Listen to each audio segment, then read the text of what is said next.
أخواني أهلا ومرحبا بكم في لقاء جديد مع آخر أخبار فريق الوداد الرياضي. امتنع مكونة عن الدخول في معسكر إعدادي مغلق قبل أيام من مباريته أمام نهضة البركان، مفضلا مواصلة الاستعدادات بشكل طبيعي.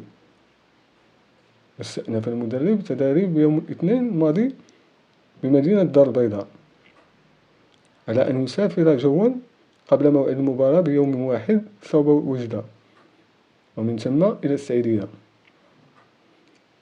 واستفاد لاعبو الوداد من يوم واحد كراحة لاسترجاع طراوتهم البدنية عقب مباراتهم أمام النادي المكناسي.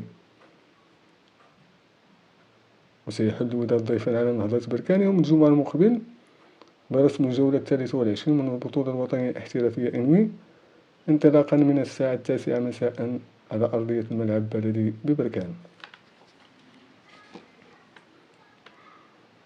ومن المحتمل تعيين الحكم الشاب أشرف برادة من عصبة طنجة تطوان الحسيمة لقيادة المباراة التي ستجمع الوداد الرياضي ونهضة بركان.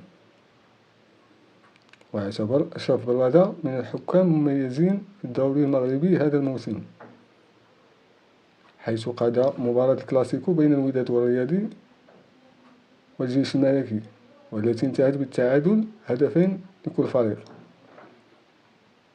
وقاد برادة العديد من المباريات هذا الموسم، آخرها مباراة الرجاء الرياضي وشباب السوالم. وفي خبر آخر، يستعد رونالد المكونة من الحسم في برنامج الإعدادي لفريقه استعدادا للمشاركة في كأس العالم للأندية المقرر بالولايات المتحدة الأمريكية الصيف هذا العام.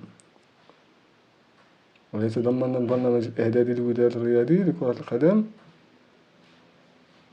مباراتين وديتين، الأولى ضد كلوب ليون المكسيكي، والثانية لم يحدد بعد طرفها، في انتظار اختتام منافسات البطولة الوطنية الاحترافية إنوي في مايو القادم. وأبدى كلوب ليون المكسيكي